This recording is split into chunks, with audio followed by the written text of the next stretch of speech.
সদৌ অসম গোৰ্খা ছাত্ৰ সন্থাৰ তিনিচুকীয়া জিলা সমিতিৰ সংবাদমেল হাহাকাৰ পৰিস্থিতি ক্ষুদ্ৰ চাহ খেতিয়কৰ সদৌ অসম গোৰ্খা ছাত্ৰ সন্থাৰ তিনিচুকীয়া জিলা সমিতিৰ ডিগবৈ শৰ্মা সুইট সংবাদমেল আয়োজন কৰে। বটলি ফেক্টৰীসমূহে ক্ষুদ্ৰ চাহ খেতিয়কৰ কেঁচা চাহপাত ক্ৰয় নকৰাৰ বাবে এই সংবাদমেল। ভয়ংকৰ সংকটত তিনিচুকীয়া জিলাৰ প্ৰায় ৫৪,০০০ ক্ষুদ্ৰ চাহ খেতিয়ক। সদৌ অসম গোৰ্খা ছাত্ৰ সন্থাৰ তিনিচুকীয়া জিলা সমিতিৰ সভাপতি অশোক লামাই সংবাদমেলৰ যোগে দাবী জনায় যে বটলি চাহ ফেক্টৰীসমূহে ক্ষুদ্ৰ চাহ খেতিয়কৰ কেঁচাপাত ক্ৰয় নকৰাৰ বাবে ভয়ংকৰ সংকটত পৰিছে। সেইবাবে অসম চৰকাৰখনে অতি শীঘ্ৰে ক্ষুদ্ৰ চাহ খেতিয়কসকলক এককালীন সাহায্যৰ ব্যৱস্থা কৰে যেন, অন্যথা সদৌ অসম গোৰ্খা ছাত্ৰ সন্থাই ৰাজপথত আন্দোলন ল'বলৈ বাধ্য হ'ব।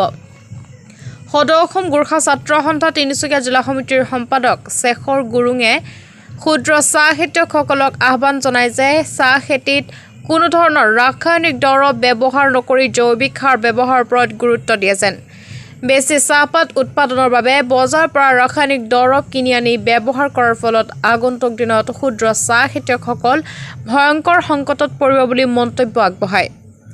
ডিগবৈৰ পৰা নিতুমণি শইকীয়াৰ ৰিপৰ্ট, নিভাজ অসম লাইভ। অসম আজি কেঁচা সোণ নামেৰে বিশ্ববিখ্যাত তথা কেঁচা চাহপাত আজি খেতিয়কৰ যি নথৈ অৱস্থা, সেই অৱস্থা দেখি আমি সদৌ অসম গোৰ্খা ছাত্ৰ সন্থা তিনিচুকীয়া জিলা সমিতিয়ে দুখ প্ৰকাশ কৰিছোঁ। লগতে চৰকাৰক আমি দাবী জনাব বিচাৰিছোঁ যে বটলি ফেক্টৰীসকলৰ মালিকসকলৰ যি মৰ্মতালি, সেই মৰ্মতালিসমূহ অতি শীঘ্ৰে বন্ধ কৰিব লাগে। কেঁচাপাতৰ যি মূল্য নিম্নগামী হৈ আছে, সেই মূল্য নিম্নগামী হোৱাৰ ফলত আজি খেতিয়কসকল আজি হাৰাশাস্তিৰ সন্মুখীন হ'বলগীয়া হৈছে বা আৰ্থিক সংকটত ভুগিবলগীয়া হৈছে। সেইবাবে মই চৰকাৰক দাবী জনাব বিচাৰিছোঁ যে যিসমূহ খেতিয়ক আছে, চাহ খেতিয়কসকলক এককালীনভাৱে আৰ্থিক সাহায্য আগবঢ়াব লাগে আৰু যি চাহপাতৰ মূল্য আছে, সেই মূল্যৰ এটা উচিত নিৰ্ধাৰণ কৰিব লাগে, যাতে খেতিয়কসকলৰ যি অধিকাৰ, প্ৰাপ্য অধিকাৰসমূহ পাব পাৰে। আৰু ইয়াতে উল্লেখনীয় বিষয়বস্তু এটা আছে যে আজি প্ৰেক্ষাপটত চাহপাতসমূহ বিষাক্ত দ্ৰব্য, ৰাসায়নিক দ্ৰব্য মানে দিয়াৰ ফলত সেইসমূহ বিক্ৰীৰ ক্ষেত্ৰত কিছু নিষেধাজ্ঞা জাৰি কৰা হৈছে বুলি কোৱা হৈছে, কিন্তু সঠিক দিশত সেইসমূহ টেষ্টিং কৰাৰ যি ব্যৱস্থা, সেই ব্যৱস্থাসমূহ কৰিব লাগে চৰকাৰে। তেতিয়াহে এজন খেতিয়কে সেই চাহপাতটো বিষাক্ত হয় নহয় তেতিয়া জানিব পাৰিব। কিয়নো আজি চাওক, কোম্পানীসমূহে আজিও চাহপাত ক্ৰয় কৰি ফেক্টৰীত বনাই মেলি তেওঁলোকে চাহপাত বিক্ৰী কৰি আছে, কিন্তু আমাৰ খেতিয়কসকলে যি অসমত যি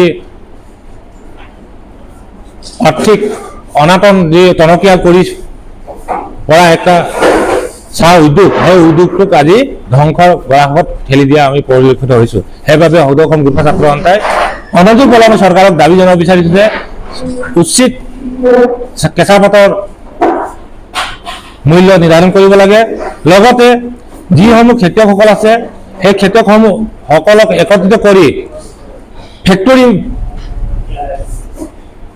বনাবৰ বাবে আৰ্থিক অনুদান আগবঢ়াব লাগে আৰু যিসমূহ খেতিয়কসকল আছে মূল্য হ্ৰাস হোৱাৰ পাছত লছত পৰিছে, তেওঁলোকক চৰকাৰে এককালীনভাৱে সাহায্য আগবঢ়াবলৈ দাবী জনাইছে।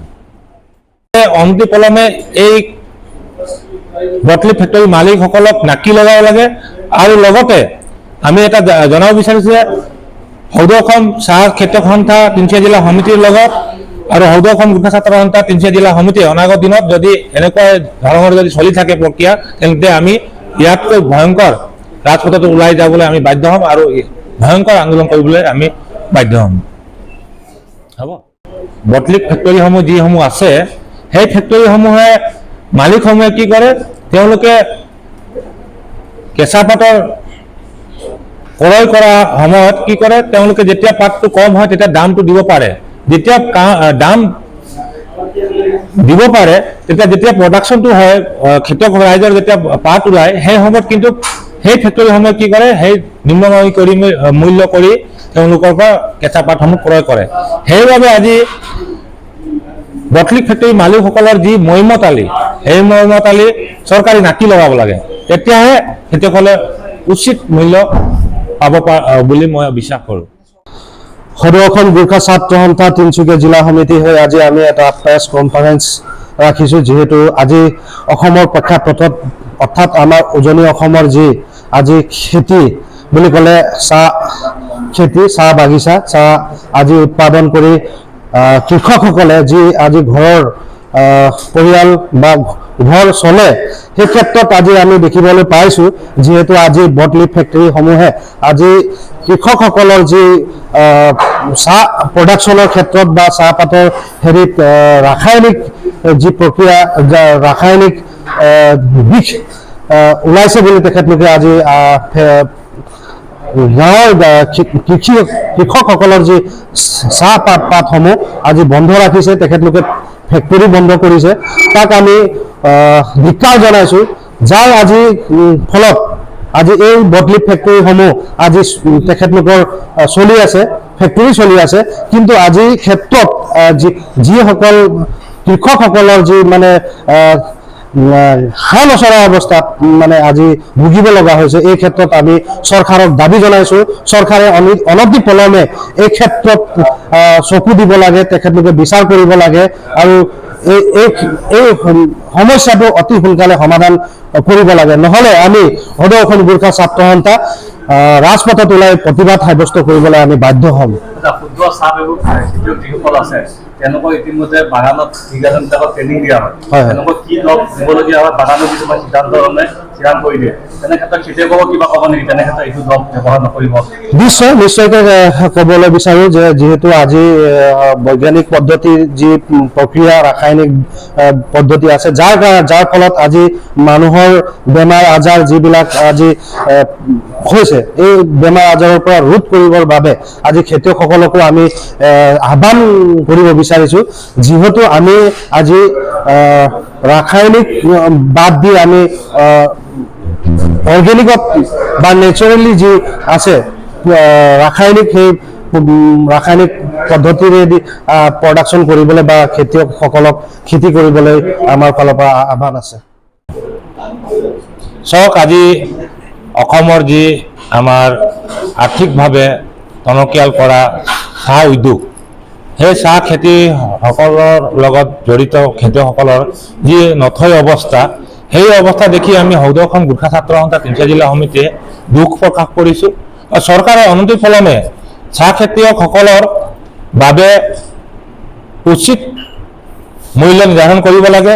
বটলিফ ফেক্টৰীসমূহৰ যি মৰ্মতালি, সেই মৰ্মতালিসমূহ অতি শীঘ্ৰে নাকি লগাব লাগে, অন্যথা সদৌ অসম গোৰ্খা ছাত্ৰ সন্থা তিনিচুকীয়া জিলা সমিতি, সদৌ অসম ক্ষুদ্ৰ চাহ খেতিয়ক সন্থা তিনিচুকীয়া জিলা সমিতিয়ে যৌথভাৱে ৰাজপথত ওলাই আহিবলৈ বাধ্য হ'ম।